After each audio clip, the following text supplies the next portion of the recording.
Welcome to the Agile Wire, where professional Scrum trainers Jeff Boobles and Jeff Molesky discuss Agile topics. Now, here are your hosts, Jeff Boobles and Jeff Molesky. And we are recording. All right, Mr. Boobles, kick us off, man. All right, so this week we got Teresa Torres joining us. Teresa just authored the book, Continuous Discovery Habits, discovering products that create customer value and business value. So it is a hell of a mouthful. And for those of you who are listening, it's the book right behind her. So That's right. And it's a great book. So this is kind of like a virtual book tour here. So let's tell the audience about it. So I guess let's start, Teresa. What was the outcome you were trying to get to when you wrote this book? Like what was your deepest desire, I guess, when you were writing this book? Yeah, I love that you asked about outcomes because that's what I teach to start with. And really the outcome that drives my whole business and really my life for the last 10 plus years, arguably longer than that, is just to help teams find a more regular cadence of engaging with customers and building feedback loops into what they're building. And the book was really all about finding scale and getting these ideas into more people's hands. So you talked about like six different mindsets with the start the book. Like that was one of the first things that people had. So it was outcome oriented, customer centric, collaborative, visual, experimental, and then continuous. As I was reading that, I was like, oh, those are really good ones. I can't really argue with any of those. But how did you narrow that down? Because one that I might have added was rapid learning cycles or feedback loops or something along those lines. I don't know if that was in your thought process. I would say rapid learning cycles or feedback loops, I would say kind of cross both experimental and continuous. So okay. I think there's a lot of ways to get at the exact same ideas, but I was just trying to look at so many people think about this as, I just need to learn the right skills. But I'm sure you've seen this. There's a lot of teams that, they can run an A/B test, but they don't really know how to set up a good test. They don't really know how to interpret the results. They don't necessarily have the mindset to throw away a bad idea, right? There's a little bit more than just the tactics. There's also, how do we build rigor around this and how do we adopt the mindsets that make that easier? So I got a question towards that. And this was interesting because it was a real world example that just happened to me not too long ago.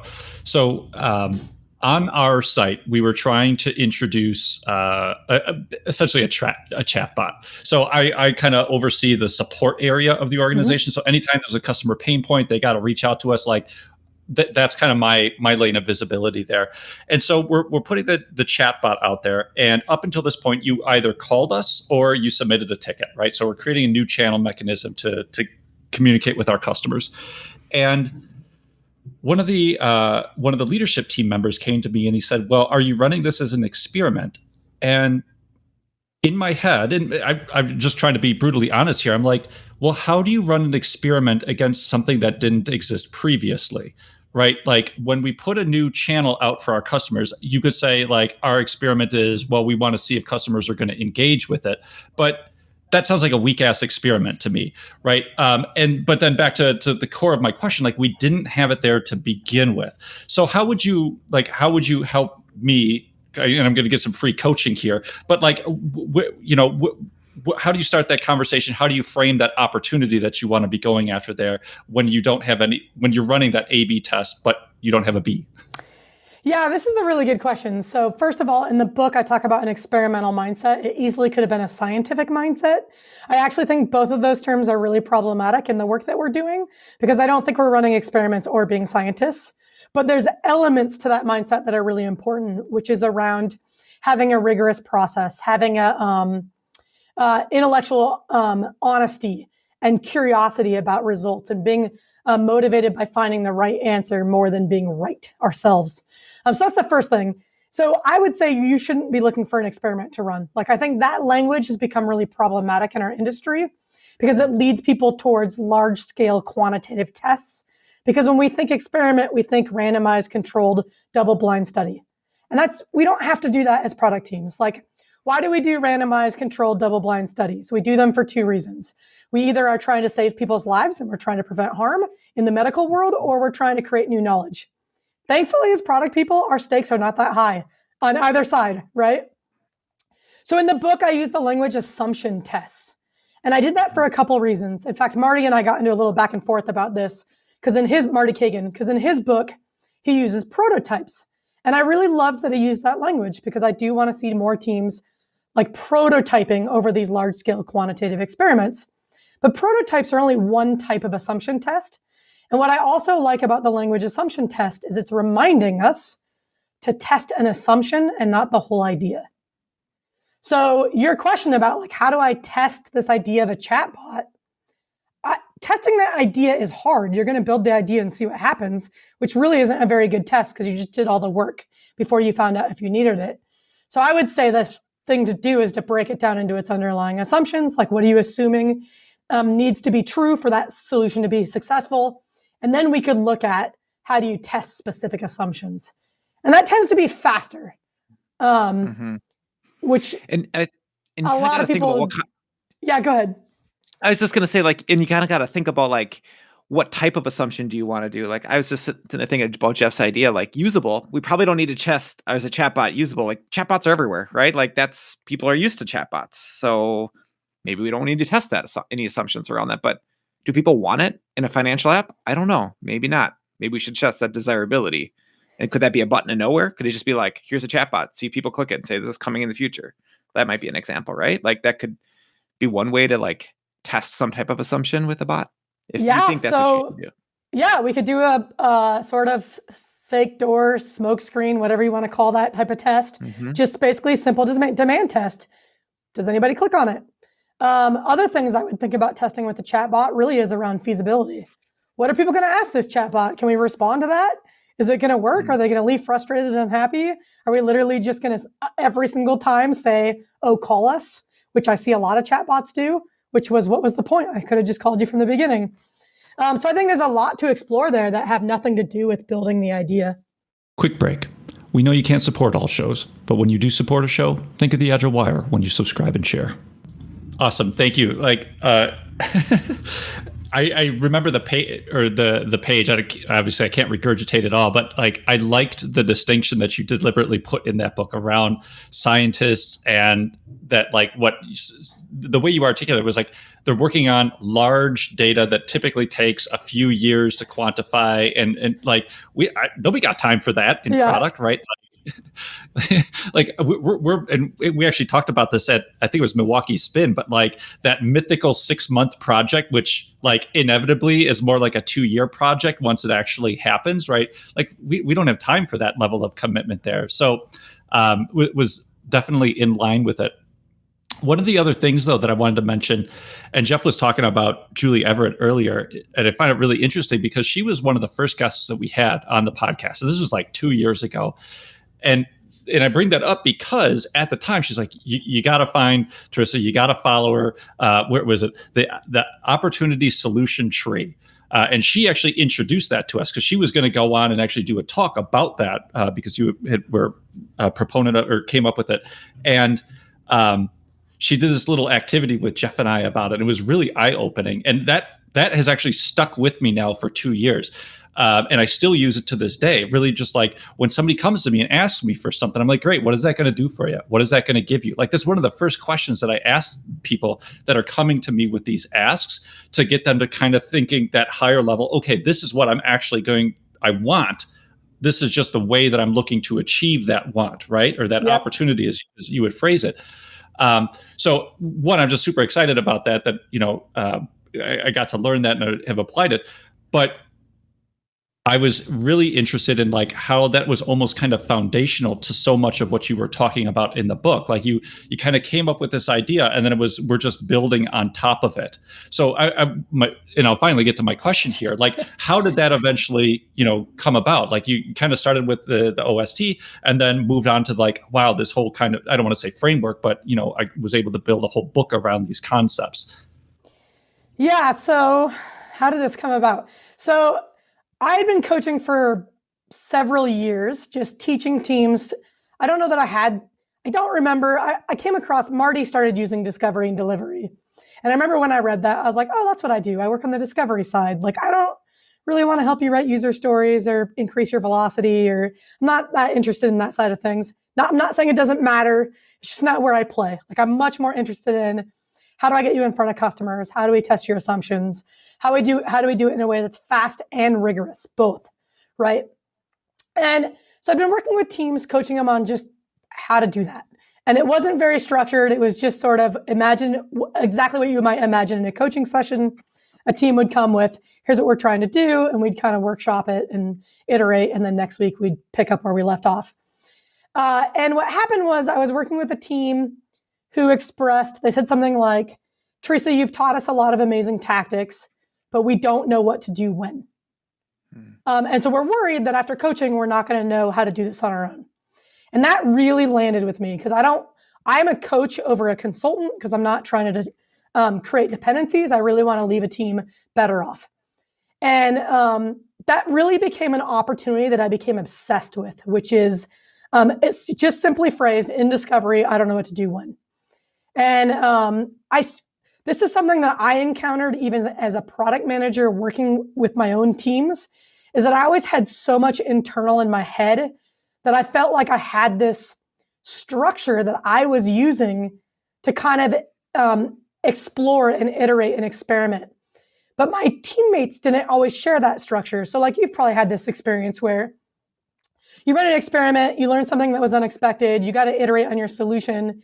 And like someone throws out an idea and you're like, wait, you just threw the baby out with the bathwater. Like that part of the solution wasn't broken. It was this other part, right? And so I'd already been struggling with like, what is the structure I have in my head that's helping me manage the messiness of the work? And I'd already been trying to like codify that or externalize that.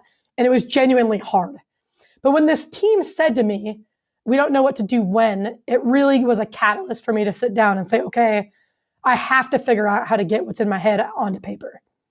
And I am just by nature a really structured thinker. And the output of that exercise was the first version of the opportunity solution tree. And then that kind of became the heart of the rest of my coaching because it was already intuitively what I was doing in my head. I just wasn't externalizing it for my teams.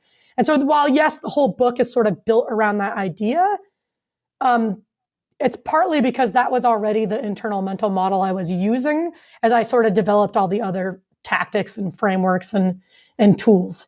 I was really lucky, like at the time that team had said that to me, I was reading Peak by Anders Ericsson, who studies expertise and like what differentiates experts from novices. And one of the things he talks about is that experts have more sophisticated mental representations of the problem. And that was what I needed to like get me over the hump of like, what's the mental representation that I'm using to manage this messy work? And it turned out the answer was an opportunity solution tree. Can you talk a little bit about like how you use like a user story map and then how that populates your opportunity tree? Because I thought that was really cool because I'd never seen that before or reading your book. And I was like, oh, that's a really good way to integrate two things at once that people are already doing. Yeah, so the opportunity solution tree is just how do we reach our outcome, right? So it's a decision tree structure. It has your outcome at the top. You're interviewing to discover opportunities. So opportunities are customer needs, pain points, and desires. That's sort of our understanding of the problem space. We're just trying to be more inclusive. Some products don't solve problems. And then when you're evaluating solutions, you're running assumption tests to evaluate those solutions.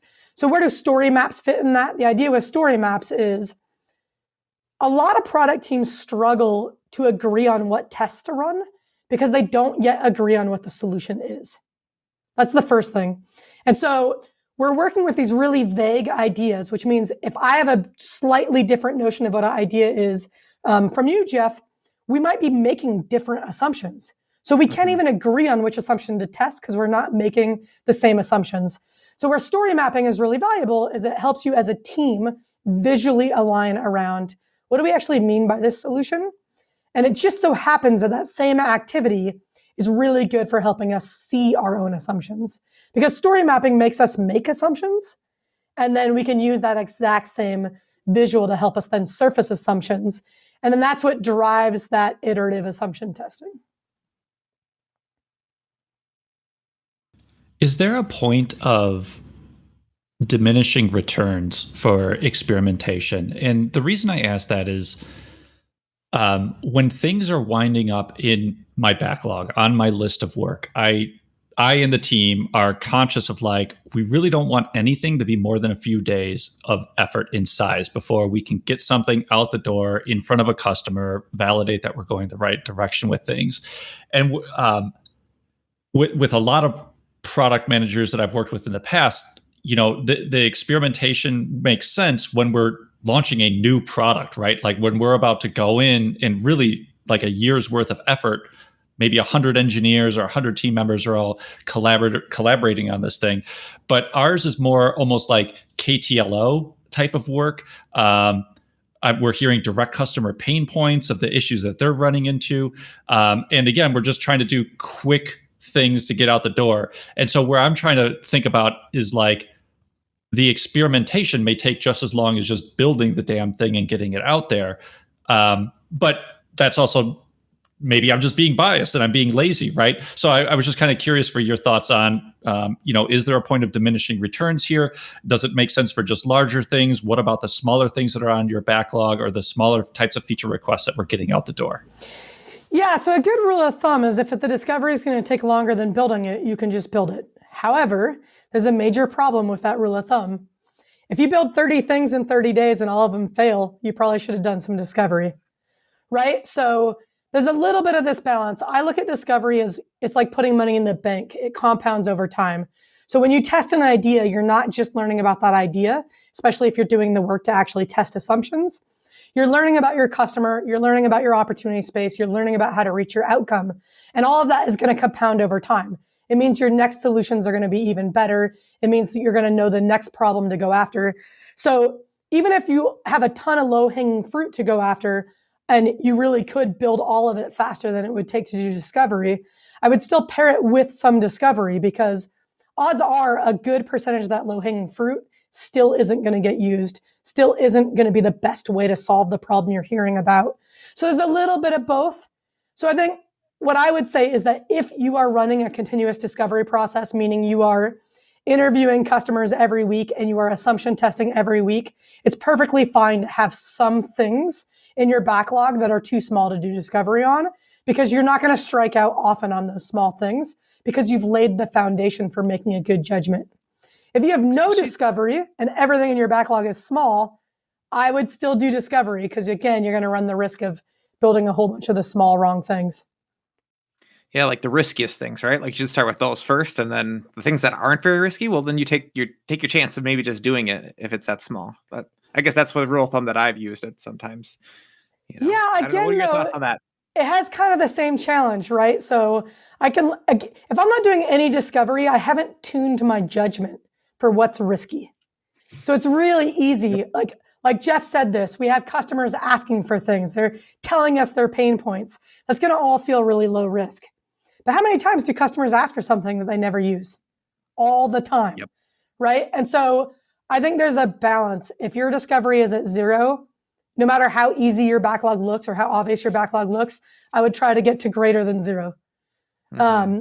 And then experienced teams will find the right balance. I do things all the time without discovery, and I'm continuously discovering, right? And that works really well. Yeah. Mm-hmm. And the thing that I would want to clarify inside of there is like the type of research that we're doing or the feedback that we're getting. It's not as a customer, I want X feature. It's as a customer, you billed me after I canceled, and that sucks. You shouldn't do that, right? Like, so that's the problem or the pain points that we're getting at. And then it's up to us internally to, okay, we've the objective, stop billing customers after they cancel, right? Like relieve that pain point for them. Yeah. How we do that, we figure that out. So I just want to make sure it's not necessarily that they're asking us for a specific feature. They're really just telling us where it hurts, right? Like, all right, here's a picture. Where does it hurt here? And like they're pointing to the billing, right? Yeah. So. Yeah, and that's almost what you're getting at is almost a bug, right? Like we all know we shouldn't invoice or bill customers after they're done. And bugs are a really interesting problem space, I think, because I've been on teams where they don't even want to track bugs, and they take the view of if the bug is painful enough, we'll hear about it enough, we'll just deal with it. And I've been on teams that are really meticulous about tracking every single bug they've ever heard. And there's thousands of bugs in the bug database, and they do these horrible weekly reviews of every bug, and they triage it. And reality is probably somewhere in between. But I actually think discovery is really critical for bugs, because no matter how good of a product you build, there's always going to be edge cases. There's always going to be bugs. And bugs are a little bit like UX. We could spend the rest of our lives solving bugs or trying to improve our user interface, and neither necessarily means we're creating customer value. And so that's where we have to be really careful. But like a lot of things, even discovery, a little bit all the time is probably a good rule of thumb, right? Like if you don't do a little bit all the time, then all of a sudden we're going to need to do this whole bug phase where we clean up all these bugs or something. It's going to be totally unstable. So if we do just a little bit of everything all the time, we have a nice balance in our lives or in our products. Yeah. So can we talk about the Trinity for just a moment? And I hope, Jeff, that you're laughing, because I felt like I had just battle wounds, right? Whenever somebody brings up the Trinity, I just have a knee-jerk reaction to it. But I was really happy that you took the time to say, hey, this, again, I can't remember exactly how you phrased it, but this is what I mean by Trinity. But for you, it might be the Quadro or the Hex or whatever, right? Like, it's just getting the right people into the room. And where I've run into issues with it in the past, and why I have such a knee-jerk reaction, is because that wasn't the mentality. It was, you need to have the product manager, the designer, and the engineering lead in the room, and that's how we make all the decisions, right? And then everybody else is just a second-class citizen. But I think you did a really good job of highlighting is, no. It's the right people at the table to make these educated decisions about things. And that really kind of hit home for me. But I was curious, Jeff, did you have that same reaction at all when you were reading it? Yeah, I mean, the first time I always see, some of the ideas when I'm like, a Trinity, come on, like, where's our Scrum team here? We're both Scrum trainers. We're totally biased. So yeah, I had the same thought. But then when you explained it, I was like, yep, I get it, and maybe not everybody, I like the way you explained it, wants to do the discovery and wants to be that close to your customers. And if that's your case, maybe you're okay with that. And then you have some people that are going to say, I'm going to step up and I want to be more involved in that. And that's okay too. So first of all, I'm laughing at the term Trinity. I think I use trio in the book, but what I like about Trinity is it sounds so sacred. And I actually think that's what we're trying not to do, right? This is not a sacred concept. In fact, it was really funny. There's a lot of labels for this. Some people call it the Holy Trinity, right? We get the three-legged stool. We get the three amigos. Some people use triads, which I don't know why we have to introduce this new complex term that we don't use in everyday life. So I just call it a trio. But I really think what's important here is not the dogma around it. And that's one of my goals in writing this book, was to start to communicate, like, there are lots of ways at getting at the same thing. We don't need dogma. We need core principles. And I think the core principle behind a trio is this simple. We're trading off speed of decision-making with quality of decision-making. The more people involved in a decision, the slower you're going to go. However, the more relevant, keyword being relevant, cross-functional roles represented, the better decision you're going to make. And in an ideal world, like, our businesses would give us time to explore, and we could have the whole team involved in discovery, and there'd be time to do both, talking to customers and writing code and doing great design. But we don't live in that world. Like, we live in a world where we're tasked with way more than we can possibly accomplish. And the reality is we're going to have to divide and conquer sometimes. And I think the idea of the trio is, when we divide and conquer, let's make sure the right cross-functional roles are represented when we're making an important decision. And then, but there's a caveat to that. We also need to make sure everybody else on the team is aware of the context and the reasoning behind that decision. So some people interpret it as like, oh, we have a discovery team and they're going to hand off to the delivery team, and now we're back at waterfall. So it's not that either, right? Like, every engineer on the team needs firsthand exposure to the customer. They're just not going to be involved in every decision and every customer conversation. And they probably don't want to be in every conversation, exactly. Every decision, so it works out. But I think that's when I first heard about it. I was like, ooh, I don't know if I like this. And then as you explain it this way, it's like, oh yeah, that makes total sense. Like, we do need to divide and conquer at times. And we need to make sure that we have a cross-functional like team that's looking at this problem from different aspects, because it's really about, I mean, we have merit and people that really understand research and the users. We have people that understand the product and the business side of it and strategy. Then we need people that understand the technical side of it. And is it even feasible? Can we do these types of things? What other constraints do we have in our way? So if you don't have those areas represented, you're probably going to be missing something, or you're going to run into some problem, or you're going to think you're not even going to be aware of a certain assumption you're making, right? So at least that's what I got out of having that trio of people or skills.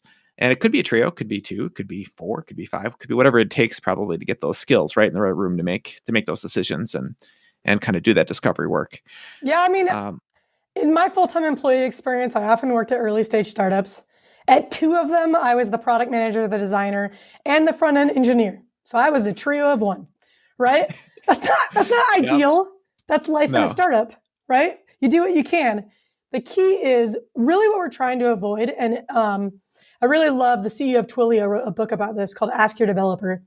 It's really this idea of like, we tend to leave engineers out of the decisions about what to build, which is insanity, right? Like our engineers have the most knowledge about what's possible. So then some people hear that and they go, oh, okay, I need to invite my engineers when it's time to start creating solutions.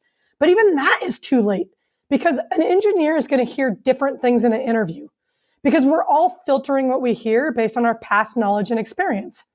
And we all do this and we're not even conscious of it. If I'm a product manager and I have no engineering skills, and so my level of understanding of what's possible is limited based on my exposure to what I've been exposed to in the past, there's going to be problems I hear in that interview that I dismiss as impossible to solve. And I'm not even going to be aware of it. It's just the way the filter in my brain is working. Whereas the engineer in the room will hear that exact same problem and start thinking about, oh, well, there's this new API I learned about, and we can combine it with this other thing over here, and we actually could solve that. And we completely miss out on that when we let the product manager select the problems, write the requirements, and hand them off to engineers. Because now we're not solving the best problems, and we're certainly not solving them in the best way. Mm-hmm. The other thing that I would say to watch out for, because I don't know that a lot of people are trained on this or have a lot of experience, and there's a lot of teams that are really focused on outputs. And so they have this tendency and this mindset where it's like, I heard a customer say this, I heard a stakeholder say this, so we're just going to do what they said. Yep. And not really, and they don't ask the questions the way you frame them up in there, to be like, tell me a story about what it looked like last time you tried to solve this problem, or the last time you had this problem. They ask them like, how would you want to fix it? What would be your ideal situation? And then they try to build this thing based off of what people say, and then they turn out they don't use it that way, because they can't connect those dots in their head, the stakeholders or the users. So I think that's an important thing to learn. This is the rigor piece. Like, I wish it was as simple as just go talk to your customers. And if you're not talking to your customers at all, it is that simple. You will learn an infinite amount by just talking to your customers. But once you have that under your belt, now we have to start to think about reliability and the validity of what we're hearing. And we need to add a little bit of rigor to our methods. And that just you can either geek out on this and like learn all about cognitive biases and research methods, but you don't really have to. In the product realm, it's really simple. Spend your interviews grounded in specific stories about the past. That will dramatically increase the reliability and the validity. It's a really easy thing to teach. It does take a little bit of practice because, again, your participant's going to want to generalize. You're going to want to generalize. It's going to feel like a shortcut, but you're throwing reliability out the window. So there is, with all of the habits in the book, there is a little bit of effort we have to put in. That's the rigor part of this, to make sure that the feedback loop is valid, is we're getting good feedback and not just noise. Mm-hmm.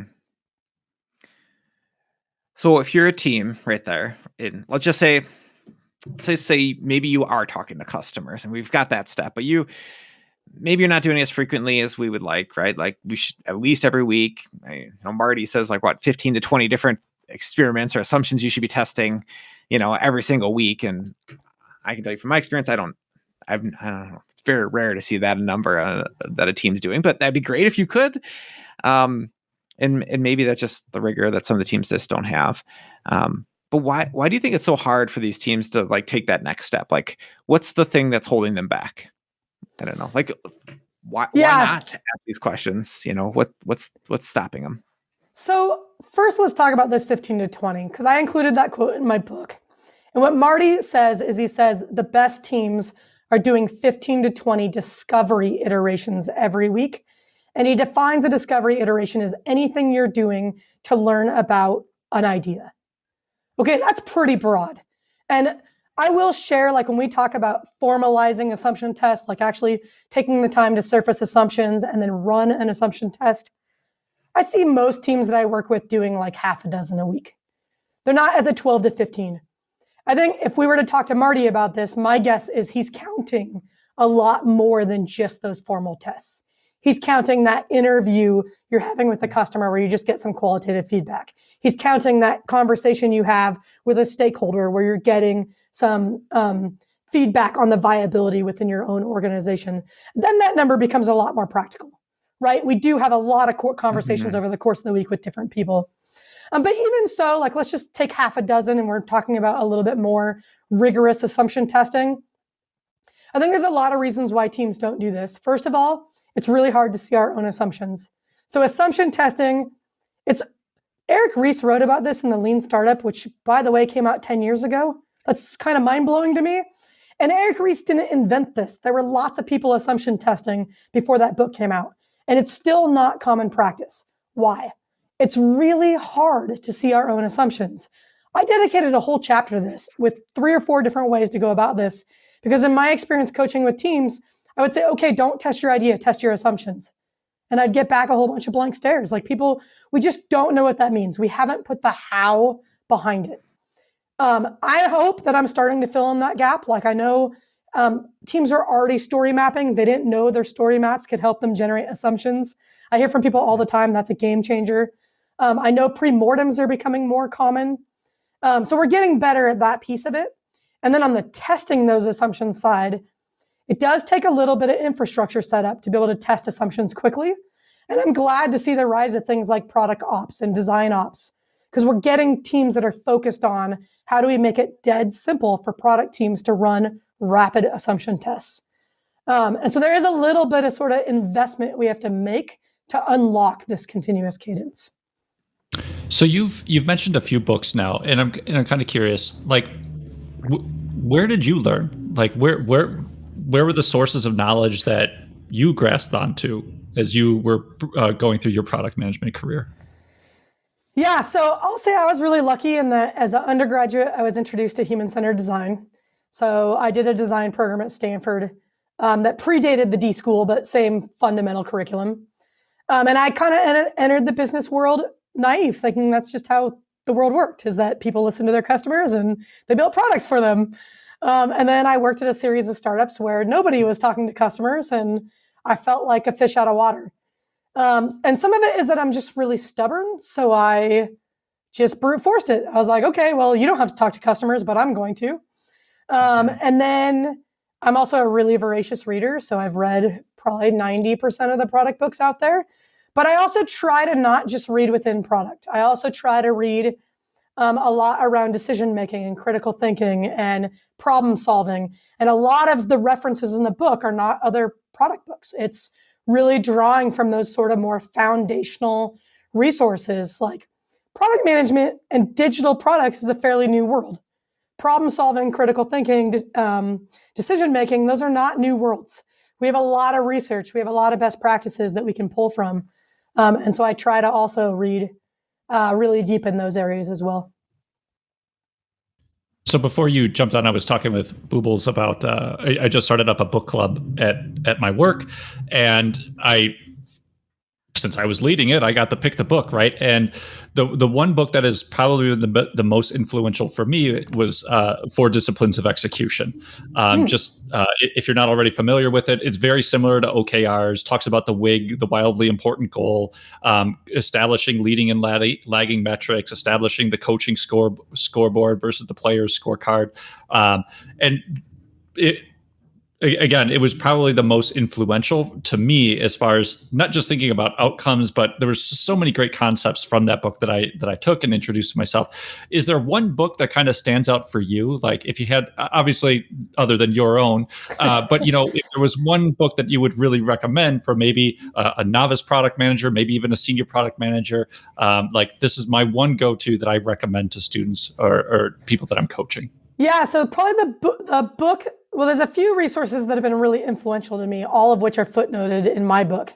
The one book I would recommend that other people read of that set is Decisive by Chip and Dan Heath. Mhm. So Chip and Dan Heath are an amazing author pair because I believe one of them is an academic and the other is in industry as a business person.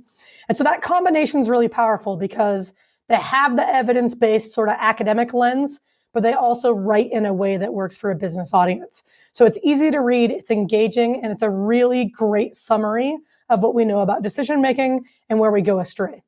And discovery is making decisions about what to build. So it's 100% applicable.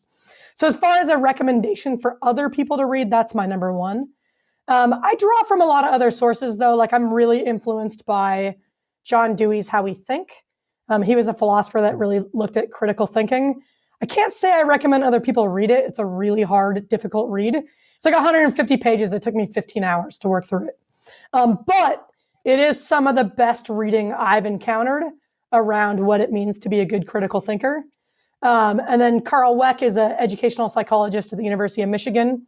And he wrote this paper that I think is so critical for product people, which is he defines wisdom as balancing confidence in what you know so that you can act with doubting what you know so that you stay open to being wrong. And that captures so beautifully this mindset of like, we have to ship a product, we have to keep moving, and we really need to stay open till we might be on the wrong path. Yeah, so many teams have backlogs that have things from years and years ago. There's these monster lists, right? Well, how do you know you need to do any of that? Yeah. How do we know that these actually solve the problems that we want?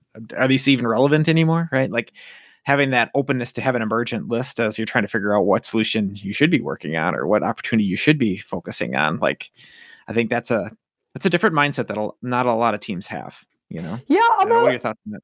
I really think like one of the silver linings of COVID is that the whole world just got a really big dose of what it really means to have an uncertain future, right? And look at all these companies that started the year in January 2020 with a 12-month roadmap. I'm going to guess that by March they had to throw that roadmap away, right? And I know a lot of companies in those first few months of everybody staying home, it was a crisis, right? I know companies that saw huge revenue hits and had to dramatically change things. Or on the other side, like Zoom, they saw huge growth and had to respond rapidly to that growth. It was really uncomfortable. And hopefully, one of the lessons we take away from it is that we have to be prepared for events like that. And like, yeah, a global pandemic might be let's hope to God it's a black swan and that we're not going to face that regularly. But there's other smaller events that have big impact, like new technologies disrupting what's possible or new competitors entering the market. So my hope is it helped us all get a little bit more comfortable with what it really means to be adaptable. Mm-hmm. I feel kind of bad, but at the beginning part of the year, I was still doing coaching and training as a full-time gig. And exactly to what you just said, like I'd ask the students the questions like, hey, how many of you in the past month or two threw away your 2020 roadmaps or 2021? I can't remember exactly when it was. Everything blurs together now. But like most of the students would raise their hand. I'm like, all right, so for those of you who didn't raise your hand, like, does that make you feel good that there's a global pandemic and you're just all systems go? We figured out all the right things that we got to be building this year. Like, does that seem to make sense to you? And you can kind of see the light bulbs turning on in some of these conversations where it's just like, oh, I understand it now. So totally in line with what you're saying. Jeff, did you have something though that you were? Yeah, I guess I was just going to say, like, a lot of stakeholder conversations are really aligned around outputs, which is what we're seeing in our roadmaps, right, and our users and things like that. And so that's what people are talking about and they're planning for. I mean, if you I guess a nudge out there to anyone who's listening, it's like if you haven't had a conversation about outcomes and different opportunities that could solve that outcome, like maybe this is a time to start introducing that to your stakeholders. Like you don't have to do it all right away, but like at least start that conversation, right? Like let's start talking about, why. I mean, your backlog's huge. Why would we choose one thing over the other? You don't have to do it all. Why? What's the most important opportunity to be going after? And then like we should be talking to real customers. I think those would be like, two major things, like you talked about those keystone habits at the end of your book, where it's like, if you're not talking to customers and if you're not talking about outputs with your stakeholders, those would be the two. I don't know. I added the second one that I would say, like, you should be doing that. I don't know. What are your thoughts? I'll share my experience from 2020. So I entered 2020 knowing I was going to write my book. I was still driven by the outcome I've been driven by for a long time, which is how do we increase the number of teams that are adopting a continuous cadence to their discovery. I don't know how to measure that outcome, by the way, but I'm okay with that. And so I started 2020 thinking two things. I was going to continue to coach. I work with, at that time, I was coaching teams at companies where the head of product brought me in to work with their teams. I had a 12-week coaching program, and I worked with sets of 10 teams at a time. So 3 times, I worked with 30 teams in a year, 10 in 3 different terms. So I entered the year thinking I'm going to write my book and I'm going to coach my 30 teams. And I had this little course business on the side that was just fun to experiment with testing content. And that was going to be my year. And then March happened. And what happened in March? I was in the middle of a coaching term. Thankfully, that coaching term was not impacted. So my immediate revenue was fine. But every single company that I had booked for my summer term canceled. Every single one of them. I got an email that said, we're not really sure how we're responding to the pandemic, how it's going to affect our revenue. We're putting a kibosh on all spending. Okay, great. So it's March 2020 and I'm seeing the writing on the wall. My immediate revenue needs are taken care of because I'm in the middle of a term. People are under contract. Nobody reneged, thankfully. But I can see 2 months out, I'm literally going to zero. The other thing that happened was I saw the demand for my little side course business grow exponentially overnight. And it was because as companies started working from home, they were looking for ways to keep their teams engaged and to still invest in training in a virtual way. And suddenly online courses became way more compelling. Okay, I didn't stubbornly stick to my roadmap of I'm going to coach my 30 teams and I'm going to hustle to find 10 more teams. I didn't do that. I said, okay, the market's not there for coaching. The opportunity I've been working on, which is I'm a head of product, help me train my teams. It's no longer the right time to work on that opportunity. I'm going to shift to this other opportunity. I'm a leader. I want to engage my teams while they're at home. Give me solutions for that. And we doubled down on our course business. We launched 2 courses and 2 other online programs in that 2-month period. And we tripled to quadrupled our course revenue over the rest of the year. Now and then coaching came back by fall. So it turned out to be a great year. But it was because we weren't stubborn in the how. We were stubborn in the outcome. The outcome was, how do we get as many teams working this way as possible? And then we were really flexible on what's the path to get us there. And then I wrote most of my book that summer because it was a pretty quiet summer. So what do you think about those companies that were like, pause everything? Is that a revealing sign that like they're not as adaptable and responsive as they might have thought they were before the pandemic? Not necessarily. If you pause that. Not necessarily. I think we went through a legitimately scary moment. I don't know that in our lifetimes we've experienced anything like what we experienced in spring of 2020. Like we went from like late December, oh, there's this virus in China. That's probably not a big deal. Like I traveled to Africa in the middle of February. Like I was not thinking this was a real thing. And I remember on my way home at the airport in Tanzania, they were already starting to wear masks and we like were laughing about it. It took a while for this to really register, right? But then when and I remember on March 3rd, so I live in Oregon, we shut down on March 13th. On March 3rd, I was at a product meetup. And by March 3rd, I was already starting to take it seriously. There had already been cases in Washington State, which was a little too close to home for me. And I was at a product meetup. It was an in-person event. We did not cancel it, but I stopped shaking people's hands. And people thought I was crazy. I'd be like, oh, I'm not shaking hands just out of an abundance of caution. And they'd be like, oh, are you afraid of COVID? And I'd be like, no, it's just an easy thing I can do to like hedge my bets here. 10 days later, we shut down. Most of the rest of the world started to shut down. People started working from home. We had no idea what to expect. So I think it's perfectly fine for a company to say, let's pause and take stock of where we are. I don't think that's an overreaction at all. In fact, I think it's smart. I think it's the companies that didn't, that were maybe more problematic, that were like, there's no big deal. We're just going to keep doing what we're supposed to be doing.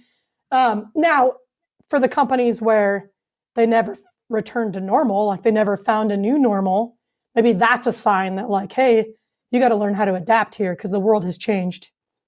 Yeah, I guess taking that awareness of like where are we at now, is a good thing. But I know there's some companies that took months to like maybe reorganize teams around new opportunities, and maybe even quarters. And there's some that I've worked with where like it was literally like, oh my gosh, like we're all switching, it's going remote, boom. Our backlogs are now different. This is the most Yep. important thing. Let's figure out the rest. And like they would start working on new opportunities, and they flip pretty fast. I mean, within days, it almost seemed like some of them that I've worked with. So I think that was a sign of like, hey, this is an organization that is very adaptable. They're ready to go. Like they'll figure out a way to make it work, and whatever the situation is. So I think what's more interesting is the transition back to the office, right? So the companies that sort of still have this rigid rule of even though your employees worked from home for the last 18 months, there's now this like, but we just want to go back to normal. I think that's a falsity. There is no back to normal. Like we have a new normal. And so that's where I really see companies struggling to adapt. And I've heard from more than half a dozen companies, and it might be closer to a dozen, that if they require going back to the office, they're seeing 40% turnover. And that number, 40%, has come up over and over and over again. And I do, in my courses, one of the icebreaker activities I do is this 2x2 grid where they have to place where they are. And one of the axes is I prefer working from home versus I prefer working in the office. And historically, when I've done this activity, everybody prefers working in the office. I just did it this morning. Not a single person was even, and it's an axis, right? So like you can be anywhere on the spectrum. Every single person in the class was all the way on the left of I prefer to work from home. And I think this is the transition that companies are having a much harder time adapting to. Mm-hmm. I think COVID forced us to adapt, right? Like I think the March 2020 change, we didn't really have any choice. We just had to respond. Whereas now we have a little more time. There's policies, there's revisions of those policies. There's some people are collecting feedback from their employees. Some people are making unilateral decisions. I think this return to work is the wrong term. We've always been working. This return to the office is like the most fascinating company culture experiment that I think I've seen in my lifetime. Mm-hmm. Yeah, it's an interesting one, and everyone's doing it a little different, and their culture probably drives a lot of that too, right? Yeah. So, yeah, that's good. We'll see what happens with a lot of companies. Maybe they can test some assumptions as they do this, right, and validate with their workforce. Because it's also interesting It's also interesting to see some of the big companies like renege on what they offered originally, right? Like I know Google originally was like, you can work from anywhere. And now they're like, just kidding. You can pick an office, but we want you in an office, right? And those big companies kind of set the standard for what's acceptable in the industry. But I think what they're underestimating is that workers are realizing their power. There's a lot of jobs in the tech industry. And if there's really going to be, let's say 20 to 40% turnover at these companies, there's going to be a lot more competition for talent. I'm excited to see what happens because I actually think this is a really positive change for our industry. One of the people talk about how you can only be a successful product team if you're co-located, and I've actually never agreed with that philosophy because I think as long as you need overlap in your working hours. So this idea of like we're going to offshore engineers and there's no overlap, that's a problem. You need to overlap in your working hours, and you need to have the right tools that allow you to collaborate the way that you need to. But I don't think co-location is the key. And if anything we learned over the last 18 months, you can do plenty of good work from afar. So I'm excited to see that kind of put a nail in that coffin. Yeah. You got the things that you need, like a good internet connection, good video, good audio, right? Like we've proven this now. So I think that you're right. You open up a lot of options for people, and people as they figure out what these options are and how to take advantage of them, right? Like, hey, I can go live anywhere. I could go I want to live on a lake up in northern Wisconsin. That's where we're from. You can go do Nice. that. Like Yeah. you don't have to live in a big city if you don't want to live in a big city. Like the jobs can be anywhere. They're very mobile. So I just think it's that's good for pretty people, interesting. right? It's good for Yeah. quality of life. And I think, Yeah. think about how much time we waste in the office. We really do. Yeah. Like, we don't work 40 hours a week. And some people in tech work way more, like are in the office way more than that. But we don't have that many productive hours. And I think what we're learning from work from home is that everybody's an adult and can work when they're most productive and then go on with the rest of their lives. I think we're going to see a ton of creativity and innovation come out of this period.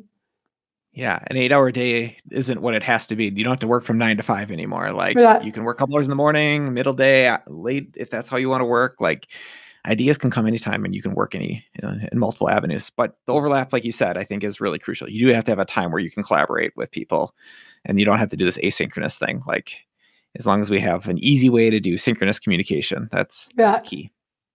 Mm-hmm. Well, this was a great conversation, Teresa. Thanks for coming on the podcast and talking about your book.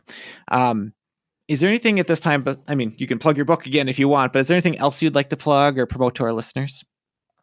Yeah, so the first thing I'll share is the book is available at bookstores around the world. It's called Continuous Discovery Habits. I know that not everybody can read a book and then suddenly magically put it into practice. So with the release of the book, we also have a whole bunch of other resources available at producttalk.org to help you put the habits into practice. We have a membership program where you can connect with the community. We do mini coaching calls as part of that. We do fireside chats with people on how they're putting the habits into practice. And then we have a whole set of online courses to help you build skill in each of the habits. So definitely check those out if you want to connect with others as you put them into practice. Awesome. We'll put a link to it in the show notes for everyone. Cool. Thank you for listening to the Agile Wire. We are consistently inspecting and adapting ourselves. We would appreciate feedback at feedback@theagilewire.com or on iTunes, Spotify, or Google Play Store. See you next time.